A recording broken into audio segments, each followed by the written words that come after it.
Welcome to the Been There Doing That podcast.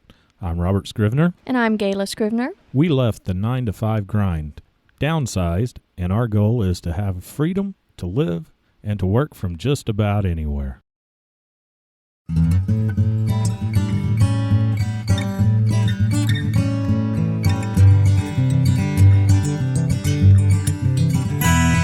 Welcome to the Accomplish More. Oh, that's the wrong one.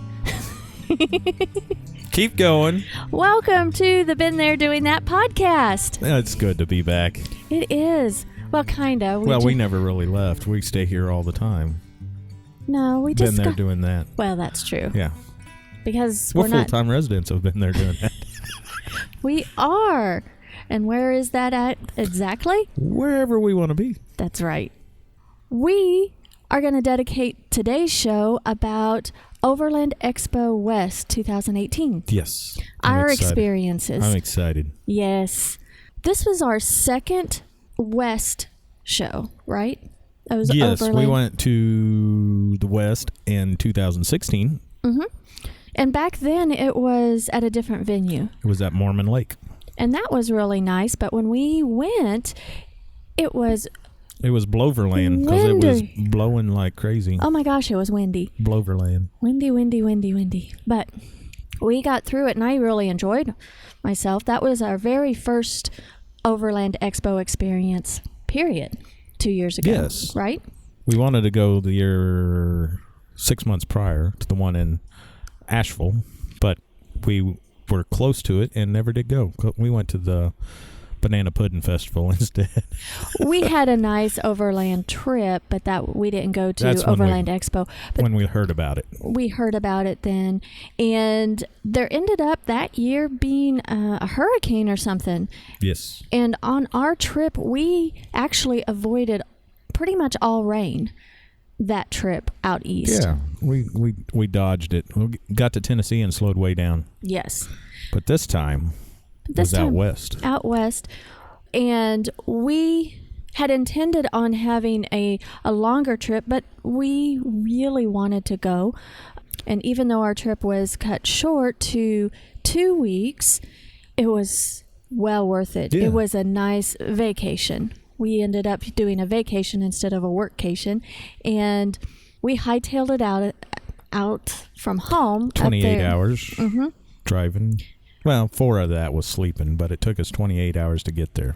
We ended up renting a vehicle, yes. As we had said in a past episode, and loaded it down with as much overlanding stuff as we thought the rental people would tolerate, or what they know won't hurt them. That's correct. And we got to the event. And we applied to be volunteers, actually. Yes. Back, I don't know how many months ago. It was cold when we applied. January-ish. Mm-hmm. And we had applied to be volunteers at last year's Overland East and were accepted. We were very pleased. So we decided to apply again, but this time out west. And to our delight, they accepted us. Again. Yay!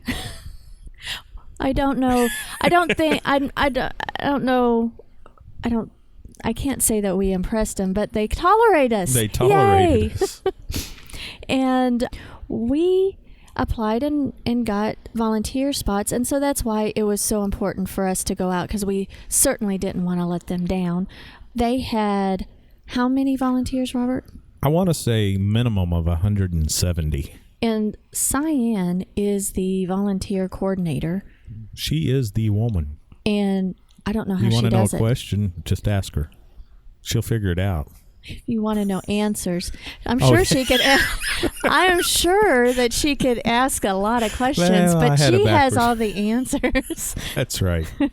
You knew what I meant. I did know what you mean, but dyslexia is kicking in. Yep, it sure is. But Cyan is the volunteer coordinator, and boy, she has a lot on her shoulders, and I certainly respect how she can hold it all together and keep things straight. And I know that the Overland team really seemed to work very well because that is a huge event.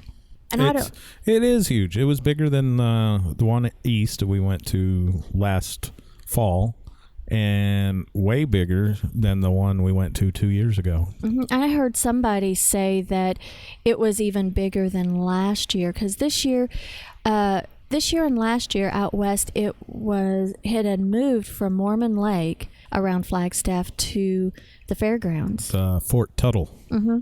And there was nice camping there. It was beautiful camping, mm-hmm. just south of town.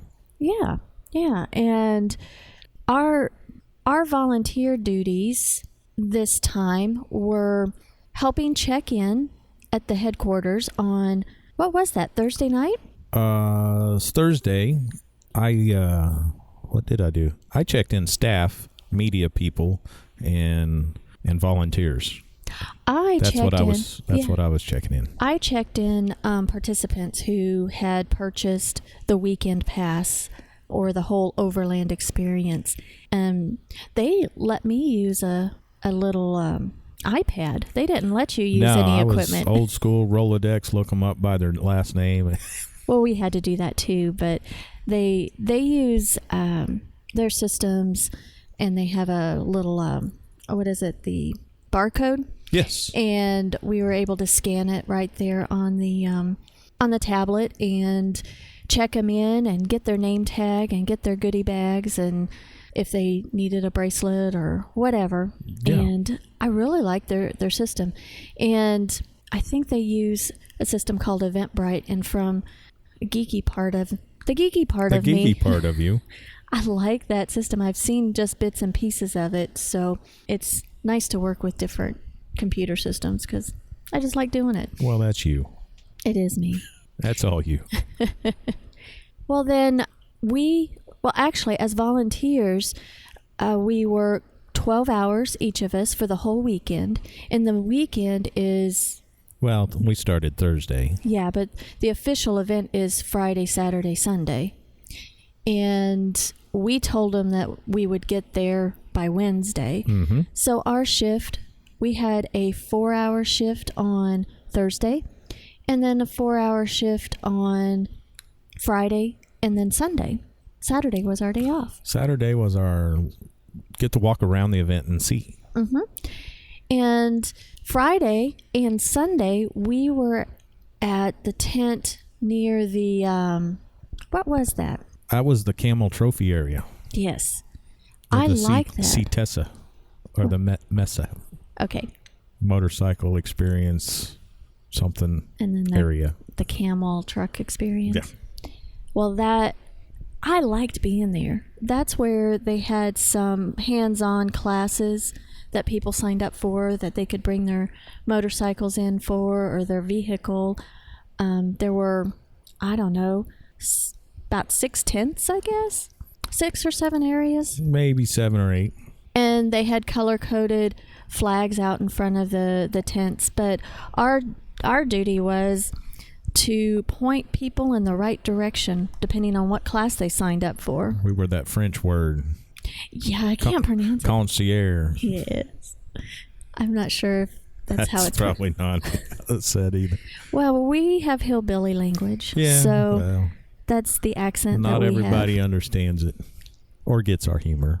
No, but that's okay. I don't know about you, but I like volunteering. Yeah, I think I'm ready to do it again. I think we should apply for Overland East. Okay. Coming up. Twist my arm. But my favorite part is just seeing all the people. And there was a ton of people. And talking with folks and meeting new folks. I heard there was over 1,400 vendors, volunteers, vendors. Over 1,400 vendors there. Really? That's a lot. That just seems like way too much. But I don't think we saw them all. We didn't see them all. We walked and walked and walked some more, and we didn't even see them all. No. 170 volunteers and roughly 1,400 something vendors. Wow. How many people through the gate? I don't know. There estimated 15,000. There was some talk that there was a 2-hour line to get in. 2-hour wait to get in just to park. On Friday or Saturday? Saturday, they ran out of parking. Wow. That's good and bad.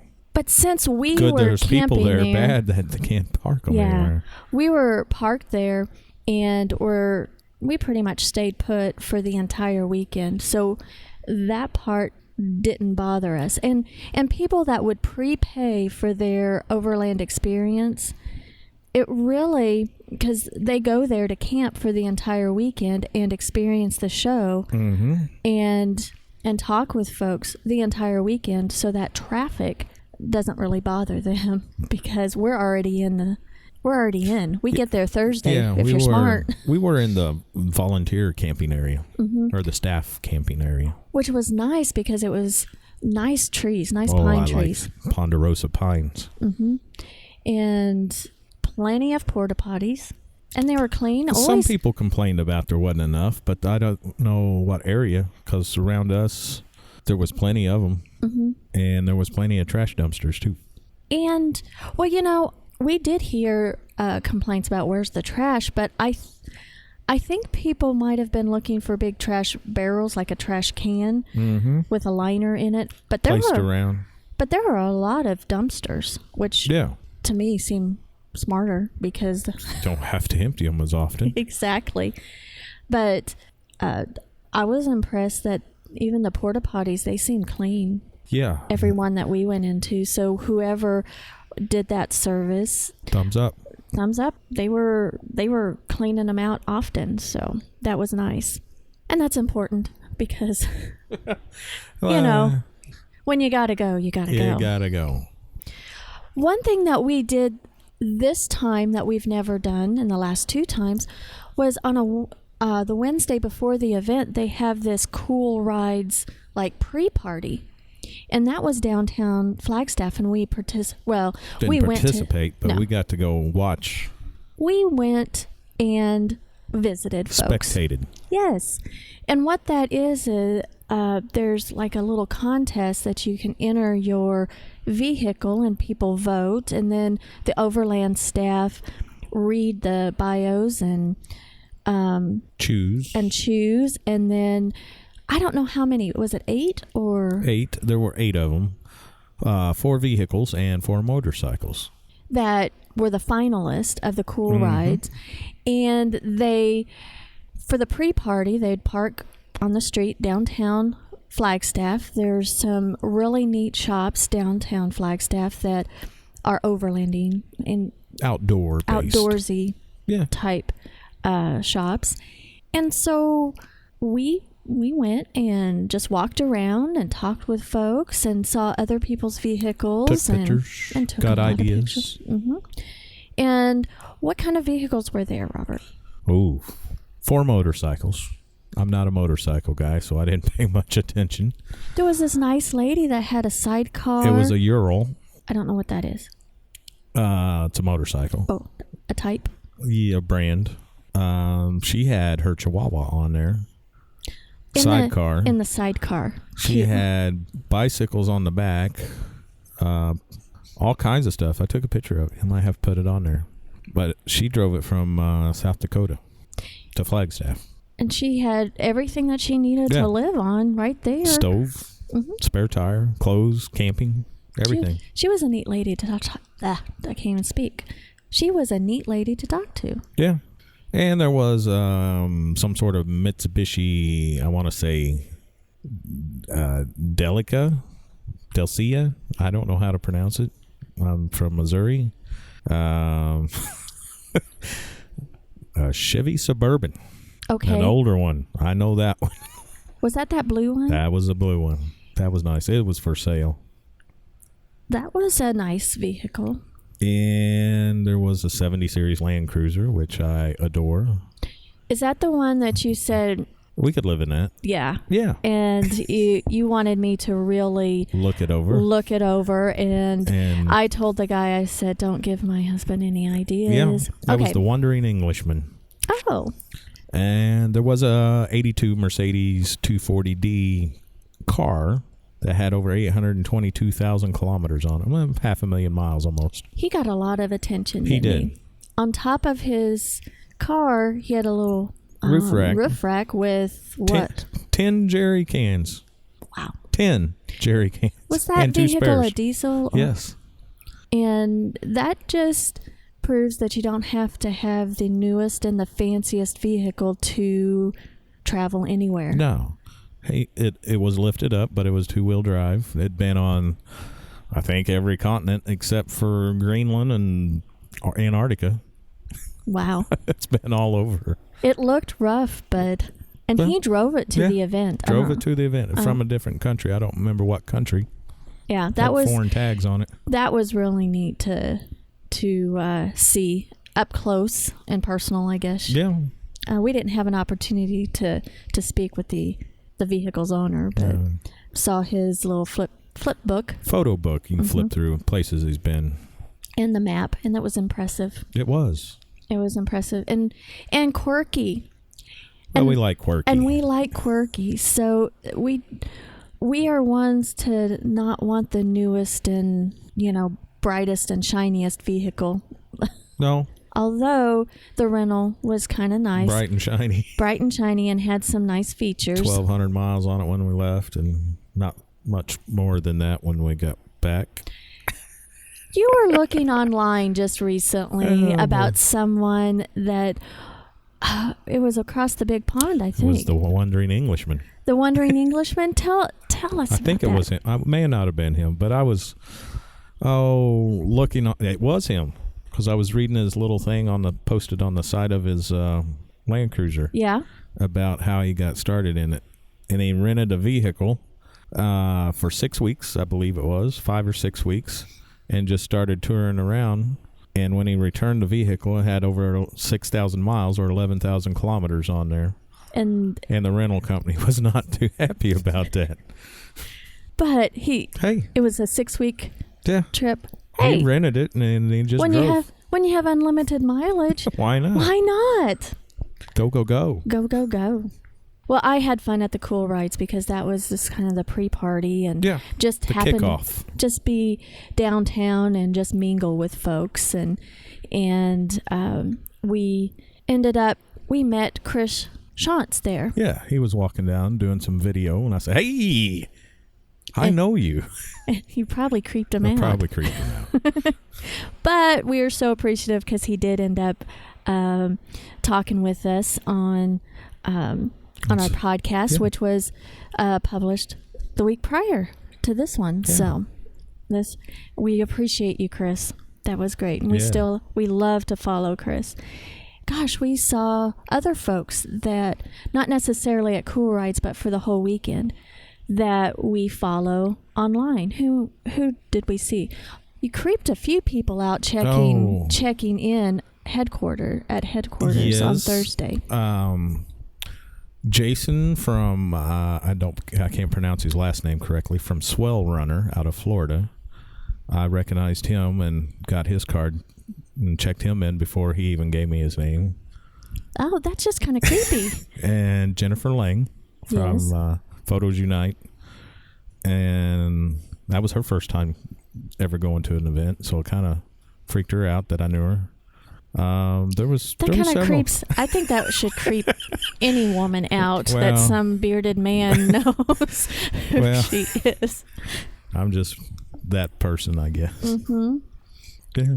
And then we were walking around. You follow Desk to Glory. Desk to Glory. Yeah, they're out of Canada. And we talked with them, right? Nope. No. They were busy doing an interview. Oh. Who did we talk to the very last day? Oh, that was Dirt Sunrise. Dirt Sunrise. Tim and Kelsey. Yes. Nice people. They're headed out on their excursion. They quit their their jobs and gonna live in a vehicle for a year. Yep. That's awesome. Or more, whatever. Yeah. They got a beer and taco fund. I just seen that. They posted a beer and taco fund. Oh, very good. Very good. So we will have all of these folks' links on our website. Dennis Garman from Dennis Garman Leather. He's such a nice man. Yes. I like him. Yes, I follow his stuff. Does excellent leather work, too. Yes.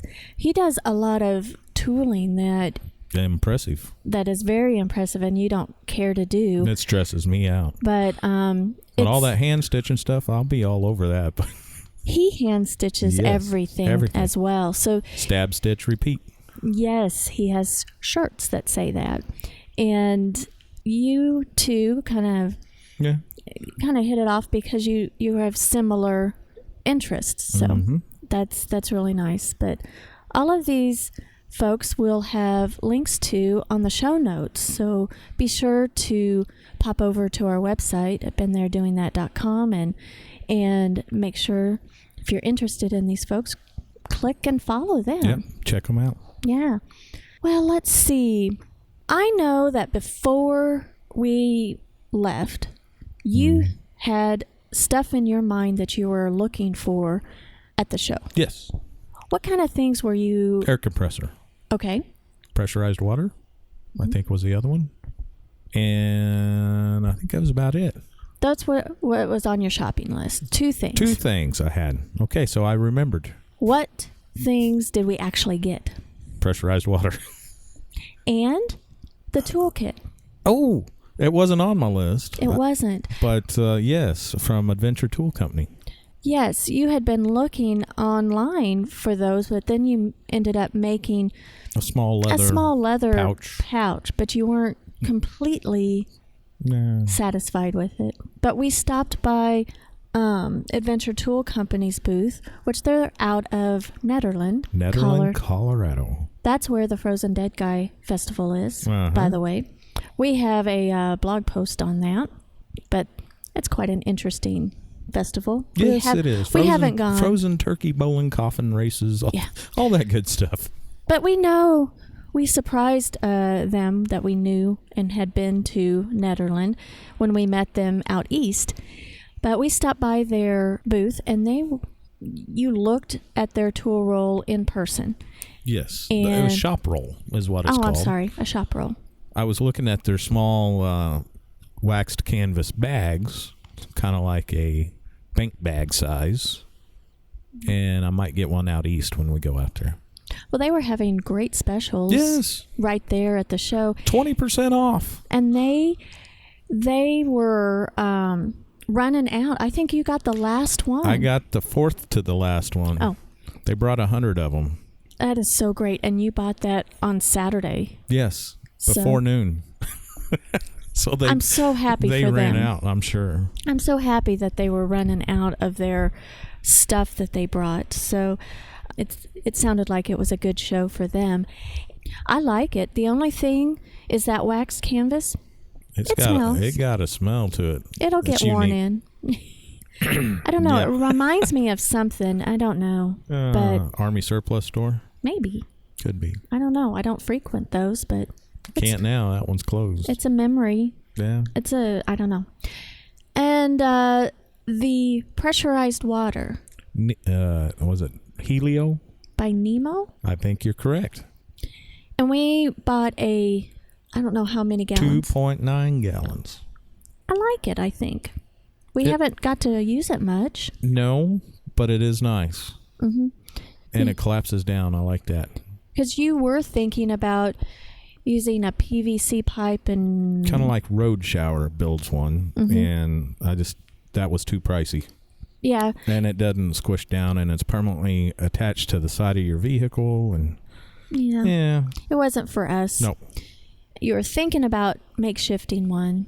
Building one. Yeah. But then actually I think that you had seen the Helio product on Venture Ford. On his videos, and you had your eye on it. So we found one, and it wasn't a discount. It was same price. Right, but that's okay. Amazon had the same price, so it was all right. Yeah, it was nice to buy it right there. And then the air compressor, you had second thoughts. Yeah. You're going to hold off on that? I'm not ready to spend that kind of money. Yeah, I understand. Yet. It's all a priority thing. We got a lot of wants. Porsche one's working just fine for the past 15 years. Yes, tell me about that little air compressor. You have this air compressor that you've had more than 15 years. Okay. I'm sure. Well, I was working at a dealership back in the day, the Porsche dealership, and that's where I have it from. Yeah, it was just one that was left. Yeah. Yeah. And it's small 12-volt air compressor. Well, free 99. Free 99 is okay. And it works. It works for now, and it is going to wear out. So you've got your eye. You got your eye open on several of them. Yeah. Let's just take our time and figure out what we want. If you want to gift us one, we'll take it. Well, there you go. You never know. Actually, we probably should put it on our Amazon shopping Christmas fund. Christmas list. Well, one thing that we did. Well, let's go back to vendors and stuff. There were a lot of vendors, a lot of vehicle vendors, a lot of gadget vendors. Vendors in general, toilet paper vendors. Oh my! Well, not toilets vendors. Actually, it was a toilet paper holder. Yes, which was like a necklace. As a lanyard. Yeah. That holds toilet paper. Simple idea, but pretty handy when you're, don't want to drop it or whatever. One of the things, what was that? Thunderbox. That was a fold down toilet. It was just flat, and then the box. The Sunday morning newspaper of the New York Times. Yes. About how big it was. Yeah. Weighed 9 pounds. And then you opened it up, and it made like a cube. Yeah, a seat. And a seat, and if we were to have a portable toilet, you would think about that one? I would think about that one because it got so small. Mm-hmm. I don't like the buckets and stuff. But moving on. Space is a premium when you're in a vehicle. Yes. Living in a vehicle. But moving on from toilet talk, what else? Oh, we bought some freeze-dried snacks. Yes, those were delicious. Those were. And goodness, I don't remember. There's just so many vendors. There was a lot to take in. My legs got tired. It was. You got red too, sunburn. A little. But you didn't peel much. Nah. But one thing that we did this time that we've not done in the past was take one of our dogs. Yes. Poor little Oscar got to go with us everywhere. Poor little Oscar little Oscar gets all the attention too. Poor little Oscar, a few weeks before we left, his back legs stopped working. And our sitter situation, we just felt we needed to take him so that he could be under 24/7 surveillance, I guess you could say. Not that he's going to do anything, but you never know. Well, we had purchased a little kennel that pops up, Yes, bright green. Bright green. We had a sling so that I could carry him a little bit easier. And we also had his little wheels that we had. But traveling with a little handicapped dog was a new experience for us. And I was concerned because I didn't want him to, for the lack of a better term, get in the way while we were volunteering. Mm-hmm. And I had talked to Cyan saying, here's the situation, and this is what we plan on doing. And she was perfectly fine, and I was impressed. So we put Oscar in his little bright green kennel and zipped him up for our shift, and he was just kind of in the background wherever we were. And he was great. Yep. He just slept the entire time. I was impressed. Well, wiener dogs, Not all wiener dogs do that. 25 hours out of 24 a day is sleeping. Yeah, I know. But with all that activity and all those people and other dogs, he barely stirred. I was very pleased. He's the most laid back of the three. That's true. And Hey, man, can I take a picture of your dog? Yeah, he was a very popular dog, especially when we'd walk him in his wheels. Hey, man, can I take a video of you and your dog? I didn't get very far. No, you told the story plenty of times. He was we had people coming up, I've heard about your dog. Okay. How's Oscar doing? I don't know. Who are you? Who are you? How'd you hear about Oscar? But so he was a little star. And he did great. And we got a lot of advice from other dog owners on and heard stories about their dogs and ailments and if they had similar things happen. And so that was very helpful. He's a trooper, is all what I heard from a lot of them. Out of all the dogs I've seen, he's the trooper. I think I'm the trooper because I carried you him carried a long him 6 way. miles in 2 days. And he's And then we heavy. walked him at night. We walked him when there wasn't so many people around. So that was better. Get him some exercise because all he did was sleeping while you carried him. That's true. And he did great. But when he'd stir, I'd know, oh, we need to get him down. So. Time to go to the bathroom. But he did a great job. I am pleased to report that his legs seem to be getting a little stronger. Not sure if he'll walk again, but he's a happy little puppy. He may be pulling his back legs so fast with his front legs that they just have no... That it's up in the air. That it's just up in the air. They have to follow.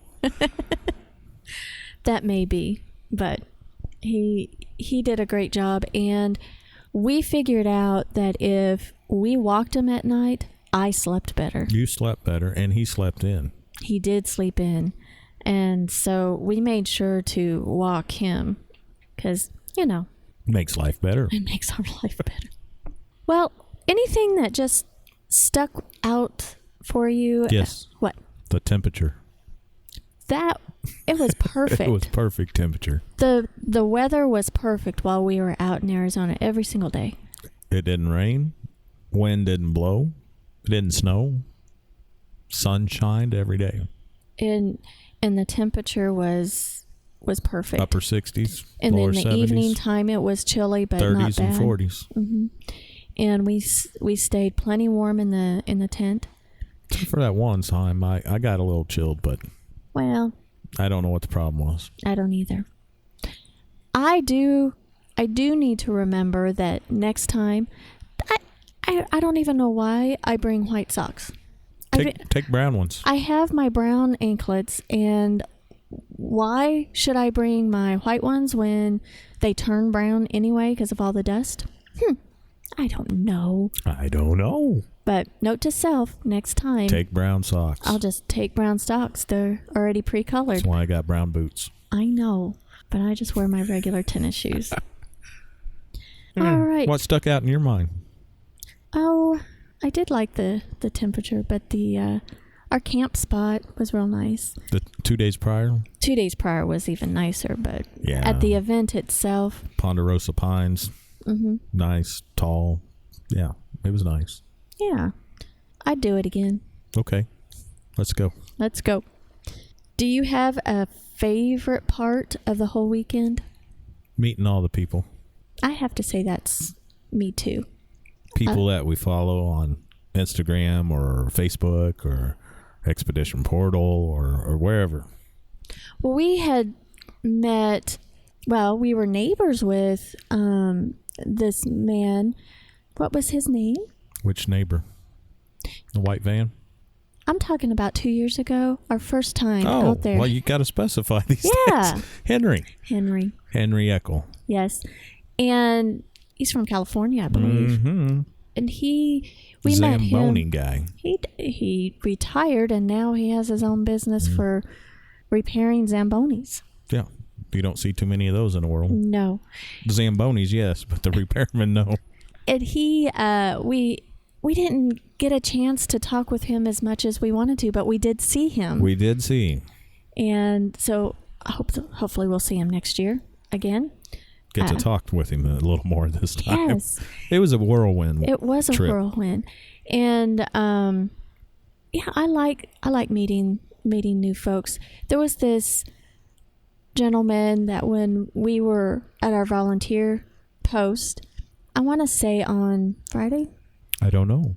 We talked with him for a long, long time, and he asked us about our setup and. Oh, well, that was on. That was on Friday. Mm-hmm. Friday afternoon. And he just hung around our tent for quite some time, and we just had a nice conversation. And I don't know how to. He was from Indiana. I don't know how to contact him again or anything like that. He's from Indiana, and he was a motorcycle, something to do with jumping motorcycles. Oh, okay. And goodness, you met this guy that you guys talked about, APRS. He was a volunteer as well. Yeah. Yes, Reed. Mm-hmm. He was from California. He was another volunteer, yeah. Yeah. I don't know. It was, I don't know. I like it. Yeah, just meeting all the people from all over. And I figure we'll apply to be volunteers and cross our fingers that they'll accept us again. So yeah, we'll just cross our fingers and see what happens. See what happens, because we like to. It gives us something to do, to work at the event and go to some of the classes, but primarily work the event. I like that. It's a big event. Yes, and I have to take my hat off to everyone with Overland Expo. I don't know how they coordinate something so big, and I know they've been doing it for several years, but I think this was the 15th one. Not 15 years, but 15th event. Every year it's bigger, and every time there's different challenges and different things to go through, but really, I think for what they have to pull off, they do a fantastic job. Indeed. And it is a fun time. And this industry of overlanding has grown huge. In just, 2 or 3 years even. Their last 5. Mm-hmm. It's been ridiculous. And more people are going out and having an overland experience and lifestyle, actually. Mm-hmm. And that's what we like to do, and not have the traditional 4-wall office job, and be able to get out and experience the road and places. Have stories. And have stories. What's your saying? Bad decisions make good... Sometimes bad decisions will make for good stories. And we've heard some good stories. We've heard some good stories. I don't know if that was a bad decision or not. Right. Well, Robert? Yes? Tell everyone where they can find us. BeenThereDoingThat.com. Excellent. I did it, yes. Yay. Do you know our email address? No? I should. If anyone has any ideas for topics for upcoming shows, if you have any questions or anything like that, you can email us at podcast@BeenThereDoingThat.com. See, Robert? Still learning that one. That's not a hard email address to remember. Podcast@BeenThereDoingThat.com. Okay. And really, they need to follow you on Instagram because you're obsessed with Instagram. I'm not. I just happen to be on there a lot. A lot. You're obsessed. Okay, maybe. What are you doing? Checking Instagram. Been there doing that. There you go. And we're also on Facebook. Been there doing that. Mm-hmm. I've been playing around with Instagram. And you might be obsessed too. I'm not obsessed. Mm-hmm. No, I can turn it off. And walk away. I'm not obsessed because I don't have my notifications. I don't either. Yes, you do. On Instagram? On Instagram. They keep popping up every time that you like something. That's just a minor detail. I can fix that. I know. I fixed mine. I go in there when I want to take a picture. I like to know when people are liking stuff. Obsessed. Okay, maybe. Maybe not obsessed. Addicted. Because social media has some addictive behavior to it. That's kind of why marketers like it and all. So. Imagine that.